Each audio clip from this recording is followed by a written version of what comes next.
Buenos días, buenas tardes y buenas noches, y gracias a la Secretaría de Cultura y Juventudes de Cota, este es un nuevo encuentro.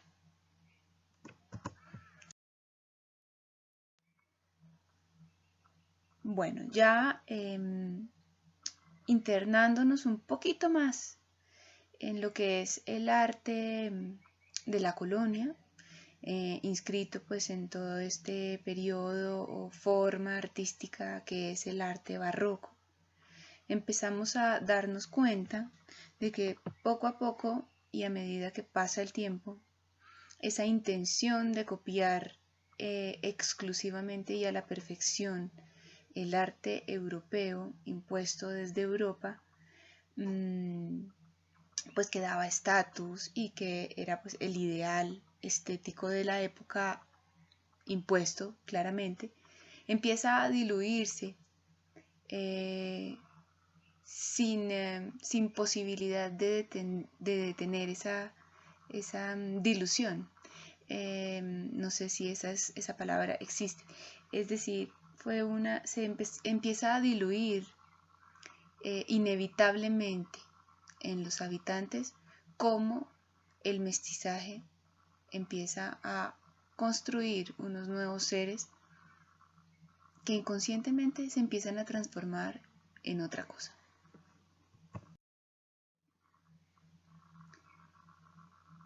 ¿Qué quiero decir?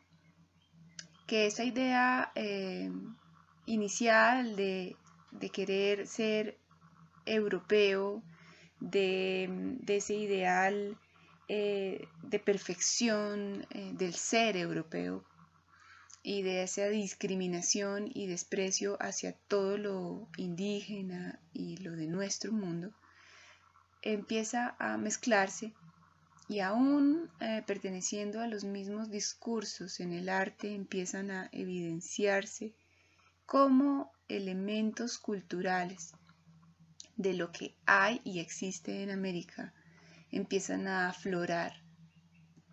Entonces los rostros de los ángeles empiezan a tener facciones distintas y las alas, por ejemplo, en esta imagen de los ángeles, empiezan a abandonar la forma típica del ala para transformarse en algo mucho más vegetal. No es evidente, pero sí es notorio. Y lo vegetal se relaciona directamente con las tradiciones indígenas.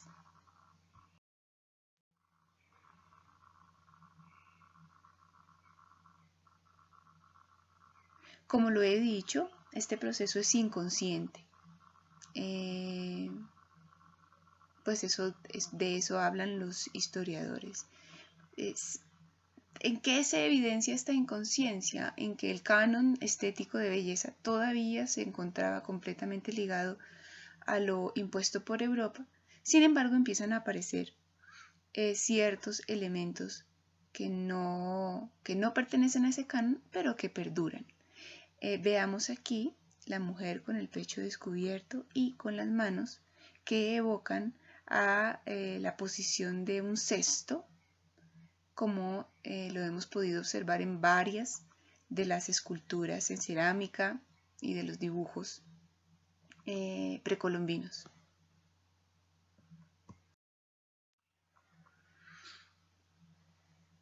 Ahora, cuando uno empieza a hablar de arte mestizo y empieza a preguntarse, bueno, pero ¿cuáles son los elementos de aquí y de allá? Digamos que en términos académicos, existe una manera para referirse a este tipo de arte, el arte mestizo. Y resulta que se le puede nombrar de diferentes maneras. Por ejemplo, se le puede decir arte indoafricano. Esos son otros lugares del mundo, ¿no? Afroindio, euroindio, indoeuropeo, hispano-indoafricano, afrohispánico, indo-afroespañol y otras marcas, ¿no? Dependiendo de la palabra que pongan adelante, el intelectual que está hablando de ese arte ya está diciendo cuál de los dos artes predomina sobre el otro. Por ejemplo, si yo digo arte hispanoamericano, está dándole más importancia a lo hispano que a lo americano. No porque el estudioso le dé importancia a eso, sino porque está reconociendo que en ese arte hay mucha más herencia hispánica que americana. Entonces, nuestro mestizaje o nuestro arte de la colonia es generalmente llamado arte hispano-indio, ya que debemos tener en cuenta también a los afro traídos del África, a los negros, pero en el arte se ve la influencia blanca que predomina sobre, en este caso, el arte indígena. En otros lugares se da mucho más la presencia afro, pero en este caso estamos viendo la indígena y siempre subyugada o bajada, atenuada por el arte hispánico que predominaba. Entonces predomina el arte blanco, hispano-indio, arte hispano-indio. Y bueno, entonces empieza uno a viajar entre las teorías de los historiadores, en donde hay unas versiones que dicen o afirman que la presencia de estos nuevos rostros, de estas nuevas formas, de la incorporación de ciertos elementos fácilmente reconocibles como parte del arte precolombino, son puestas allí inconscientemente o sin ningún contenido cultural. Es decir, que los indígenas que trabajaron allí en esas obras y plasmaron parte de su estética, lo hicieron de manera aculturada y solamente siguiendo los cánones estéticos que ya ellos tenían incorporados pues, en su manera de ser. Al mismo tiempo, hay otros historiadores que afirman que es imposible que esto suceda y que si fueron incorporados esos elementos con esas características, fue hecho esto aposta y con la intención de plasmar de una manera camuflada, disimulada, parte de la cultura de ellos dentro de lo que les obligaban a hacer. Por ejemplo, veamos aquí. Si comprendemos que en el barroco la tendencia estética era hacia el movimiento, hacia la composición de la línea curva. En este confesionario mestizo de la iglesia de San Ignacio en Tunja, encontramos elementos de quietud, líneas rectas y algunas composiciones que evidencian que provienen, evidencian su proceder de una estética indígena donde se tiende hacia la quietud y hacia la geometrización. Entonces, siempre vamos a estar entre ambas posibilidades, porque nosotros perdimos el rastro de aquellos que hicieron estas obras y además ignoramos quiénes fueron. Son obras que aparecen como anónimas y muy pocos son los casos en donde se identifica al indígena que las construyó.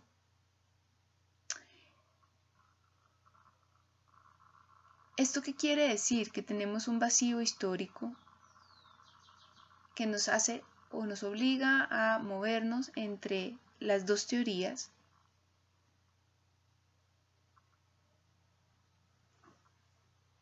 y puede ser ese si lo recuerdan en otras clases, del complejo latinoamericano, puede ese vacío histórico hacer parte o confeccionar, conformar o nutrir ese dichoso complejo. Ahora hay cosas muy lindas, por ejemplo, la aparición de los soles, y aunque no se evidencia que los soles fueran parte de las representaciones muiscas, ya que se afirma en muchos historiadores y gente de esa época, cronistas, hablaban de que el indígena muisca representaba al sol a través de las aves. No se sabe, por ejemplo, si atribuirle estos soles a ellos, si incorporaron las nuevas formas de representar para camuflar también sus deseos y su expresión. A pesar de eso, aparecen muchas aves, hay muchas aves en las representaciones, en los cuadros, en los tallados, en todas partes en las iglesias hay aves por todas partes, y a esto se le debe sumar la aparición de la vegetación americana. Apreciamos aquí un candelabro donde ya el ser humano que lo sostiene tiene rasgos indígenas.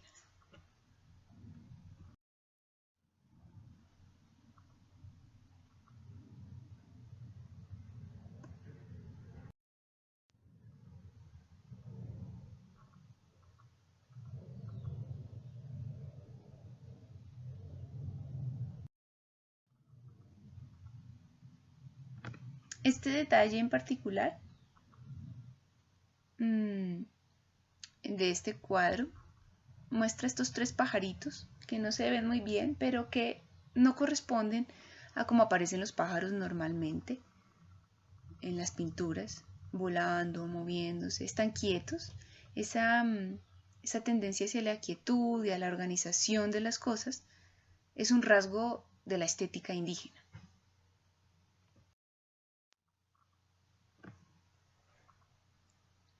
Y si bien desde un principio se impusieron todas las formas, se utilizaron ciertos elementos para acentuar el mensaje cristiano, no eran protagonistas los elementos de la naturaleza de América.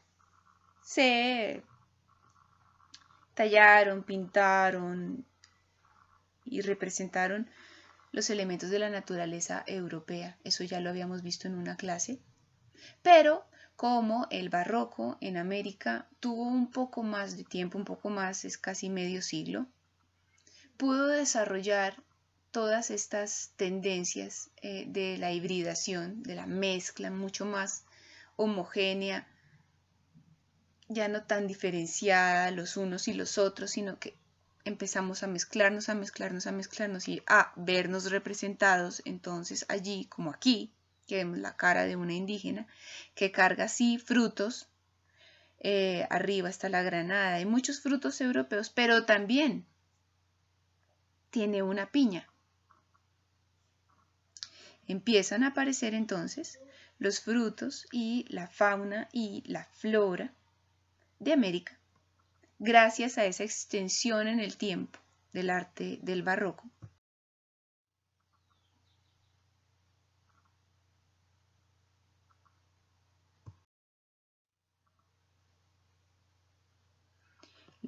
Algo especial de esta figura también es que carga frutos de la tierra, de esta tierra. Y ahora como complemento les voy a mostrar unos grabados construidos, dibujados a partir de las crónicas de viajeros europeos que vinieron y fueron dibujados allá en París. Es decir, que el grabador nunca vino a América y construyó las imágenes a partir de los relatos. Este es otro tipo de mirada. Arriba de esto, anteriormente vimos una mirada en donde empezamos a aparecer en las representaciones.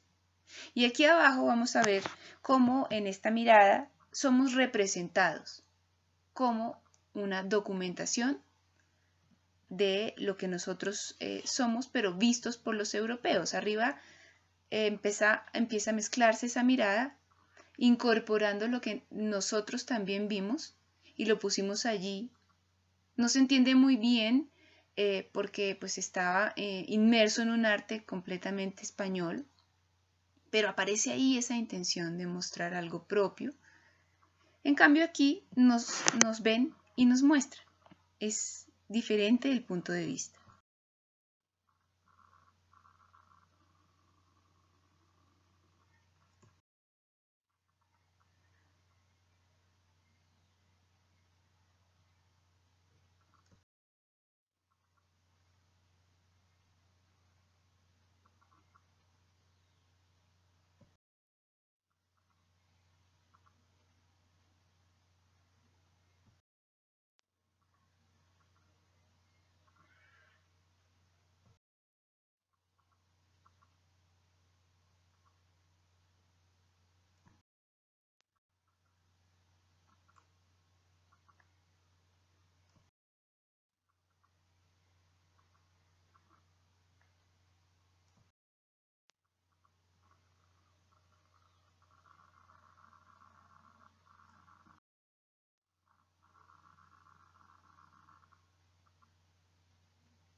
Esta es la Plaza de Bolívar.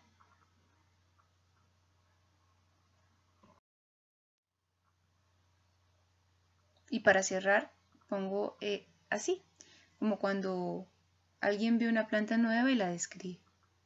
Así nosotros también fuimos objeto de un escudriñamiento y de un intento de describir el mundo por parte de los europeos. Dos miradas, espero que se haya entendido, en una misma época.